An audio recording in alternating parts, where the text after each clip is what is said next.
నమస్తే. ఈ ఎపిసోడ్‌లో మనము మలబద్ధకం గురించి చెప్పుకుందాం.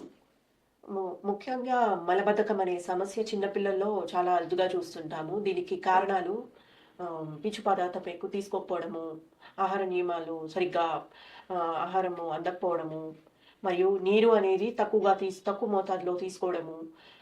పిల్లలు వారు అల్లరితో మరికొందరు భయము అనేది అలాంటి ఎమోషన్ అనేది ఎక్కువగా ఉంటుంది. అది కూడా ఒక కారణం అని చెప్పొచ్చు.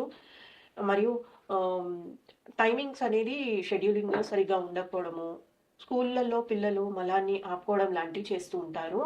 సో, మనము ఈ కాన్‌స్టిపేషన్ ప్రాబ్లమ్ చాలా అరుదుగా పిల్లల్లో ఎక్కువ చూస్తుంటాము. ఆహ్, కొంతమంది పేషెంట్స్ కడుపు నొప్పితో ఎళ్తున్నప్పుడు నొప్పి రావడము, కడుపు ఉబ్బసంగా ఉండడం లాంటి సమస్యలతో వస్తుంటారు. దీనికి పాటించాల్సిన జాగ్రత్తలు పపాయ ఫ్రూట్, బత్తాయి, ఆరెంజ్, పియర్స్, యాపిల్ లాంటి ఫ్రూట్స్ ఎక్కువగా తీసుకుంటూ ఇంకా కాయగూరల్లో క్యారెట్, బీన్స్, ఆకుకూరలు తీసుకుంటూ ఆహ్, పాటీ ట్రైనింగ్ అనేది పిల్లల్లో చాలా చాలా అవసరము. రోజువారీ మనము వెళ్ళే సమయం అనేది ఫిక్స్‌గా చేసుకొని కరెక్ట్ ట్రైనింగ్ ఇవ్వడముతో పాటు నీరు ఎక్కువగా తీసుకోవడం అలవాటు చేయాలి. ఆహారంలో పీచు అనేది ఎక్కువ మోతాదులో ఆహ్, ఇవ్వడం అవసరము.